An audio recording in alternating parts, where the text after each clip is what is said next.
Check one, two, check one, two. What's up, humans? My name is David, and welcome to another Blue Chair Talks. These are weekly, unscripted talks that I give about self awareness and self compassion, and then I follow them up by a 10-minute meditation every week. And this is another first.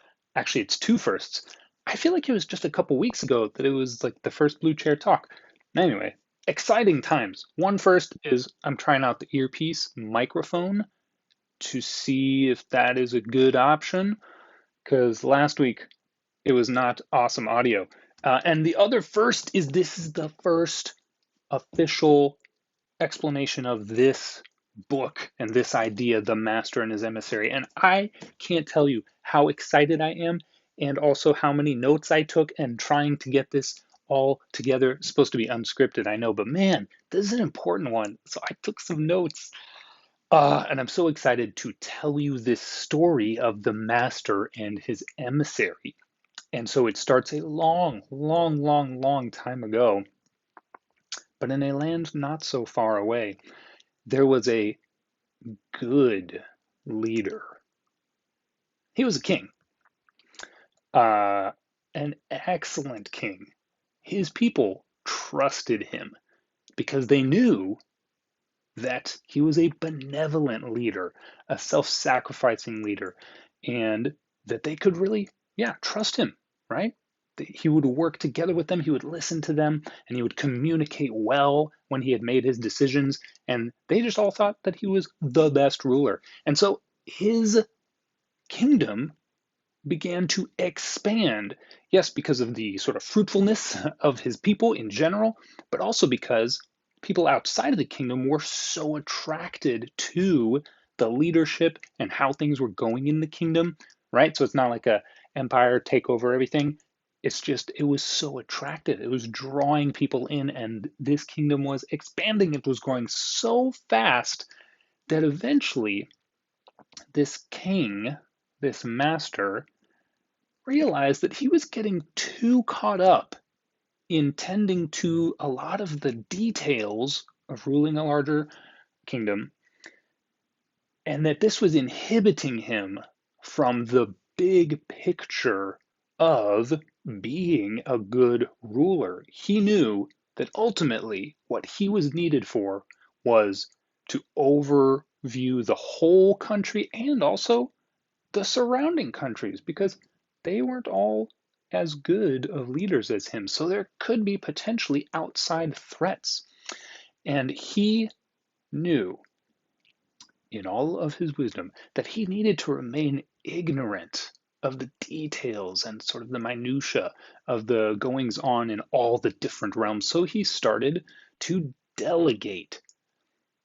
Quick side note, have you ever had a boss who would like fake delegate stuff and then micromanage? Oh, if you've had this, you know this is the worst. It's so frustrating. So, no surprise, this king is an excellent boss. He is very good at delegating. So, he would empower all of his emissaries, right? His all these people that he was delegating things to, he would look them in the eye and he would say, I trust you with this. You are in charge of this. Go. So he would empower them.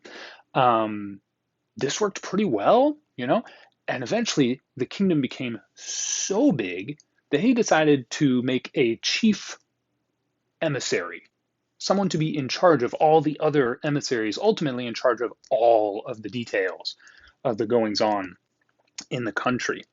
And so he told this chief emissary, just like all the others, I trust you.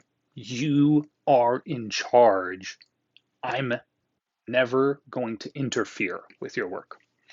And so that's how it went.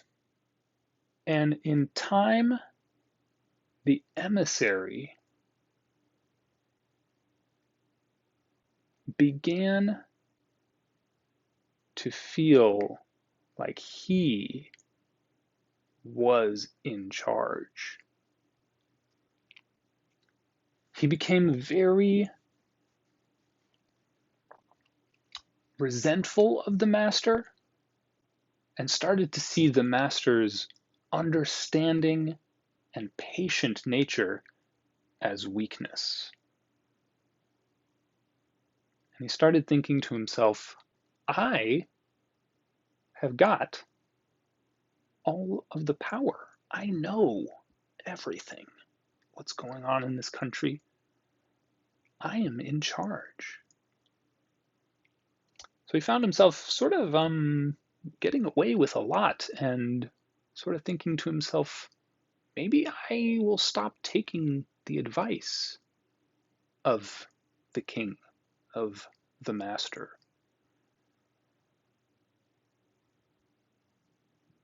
What happens? My friends, you get to write the ending of this story. Hilarious, awkward segue to letting you know that this is a metaphor for the two hemispheres of our brain, of your brain. You and each of us humans, and practically maybe all of the animals, we'll talk about that next week, we have these two hemispheres, these two ways of attending to the world, one that is the big picture and the other one that is the details. And this story is so perfect for helping us sort of in a snapshot get a glimpse of what is going on there. And like I said, over the next few weeks, we're going to continue to unpack this sort of one aspect at a time of this hemispherical difference within our brain. So just quickly today, before we transition to the meditation, I thought I would try to articulate what the ultimate values of each hemisphere are. And as usual, trying to articulate much of anything about the right hemisphere is quite difficult. But I thought, sort of in keeping with that story, with that metaphor of the master and his emissary, it might make the most sense to say that the right hemisphere, with the big picture view of things, has the wisdom to know that you need many different forms of power, and that power is not the most important part about life and living. By contrast, the left values any form of power that gives it control. And of course, power and control are not inherently bad, but it seems a pretty dangerous combination to be ignorant of the big picture and obsessed with power. So,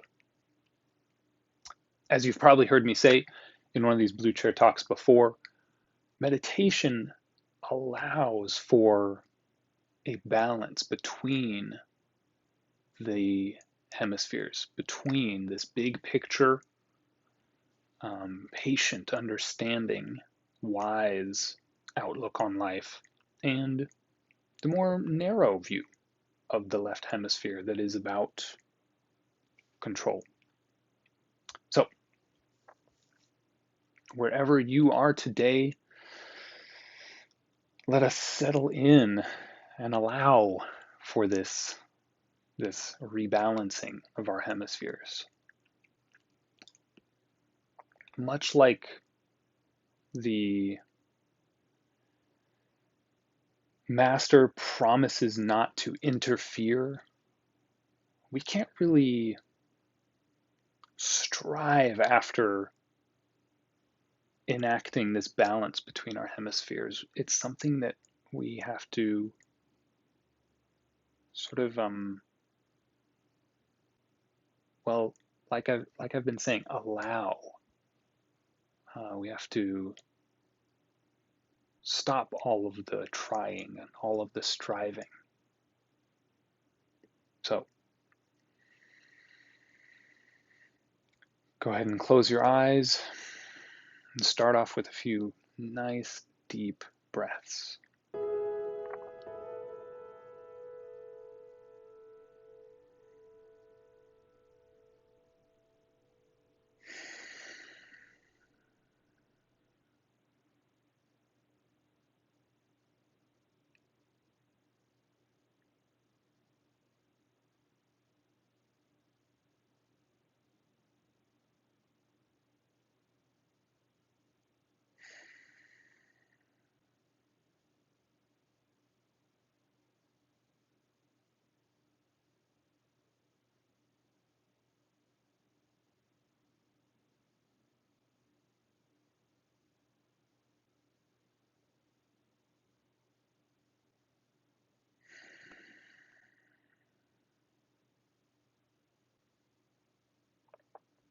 It's very difficult to learn to stop trying.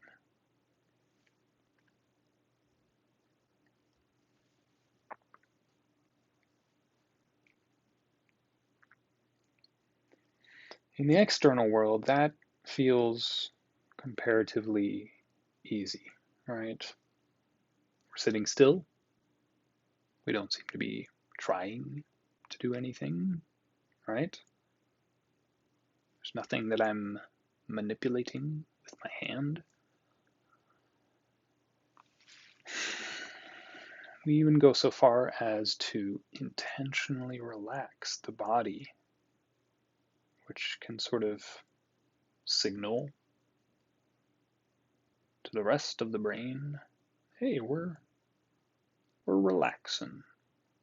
There's not anything we need to be striving after right now.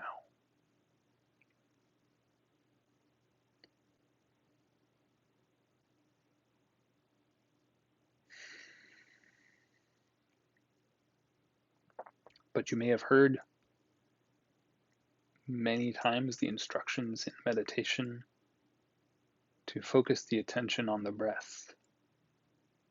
And then, once you realize you're distracted, to bring it back to the breath. And well, isn't that trying to do something?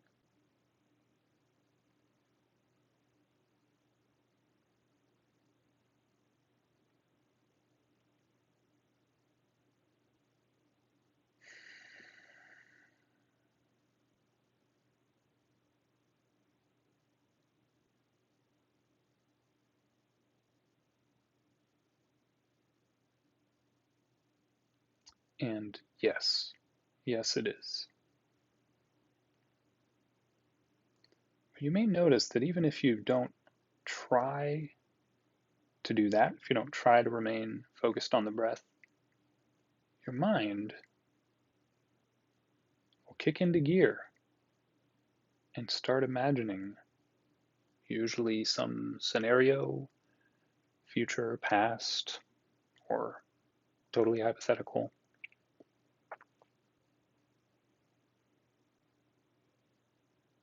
And sometimes that's relaxing, other times that's stressful, but always that actually is a kind of doing. So even if you're not focused on the breath, you want to stop that sort of autopilot form of doing as well. And that's actually why we focus on the breath, is to more easily recognize when our mind goes into autopilot. And we focus on the breath more as an anchor, more as a tether than an intense point of focus necessarily. So for the next few minutes here, do try to remain centered on the breath, but make your awareness and attention as wide as possible. Don't narrow down to the breath. Don't try to sort of like get closer to the breath. Just allow it to be the center. And if you get distracted off into some narrative, recenter as wide as you can again, just with the breath in the middle.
One of the ways that the mind encourages trying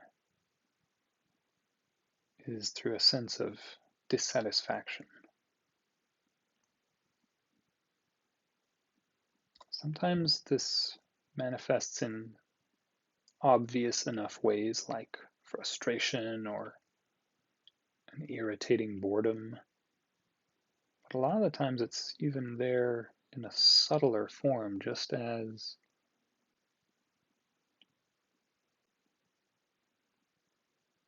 non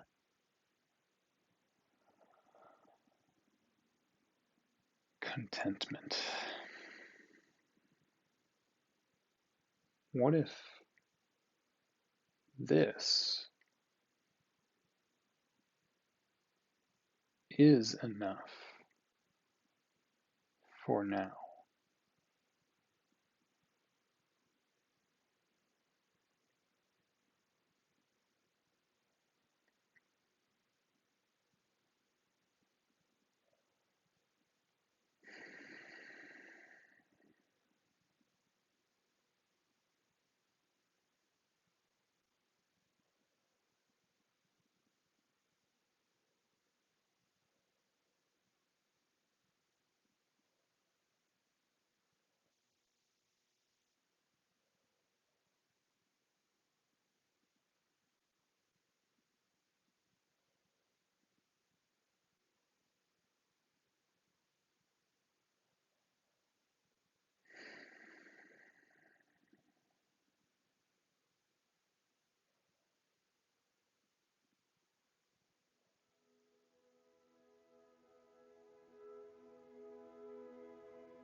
Well, my friends,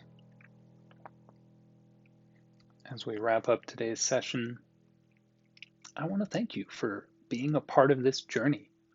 And thanks for being here for the first, uh, The Master and His Emissary uh, chat. Man, this book is life changing.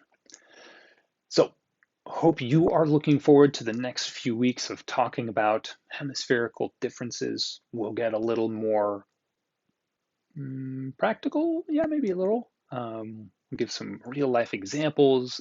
I'm going to tell you some of the stories from the research and how we've come to know some of these hemispherical differences. And as you go throughout your week, I hope you'll try and notice that often very subtle push towards striving and doing and grasping that is dissatisfaction. We're not trying to stamp it out forever and always necessarily. It can drive us to very good productive things like healing the sick, feeding the poor. But when we don't have a good awareness of it, it can really get out of hand. All right. Until next week, know your mind, love your life.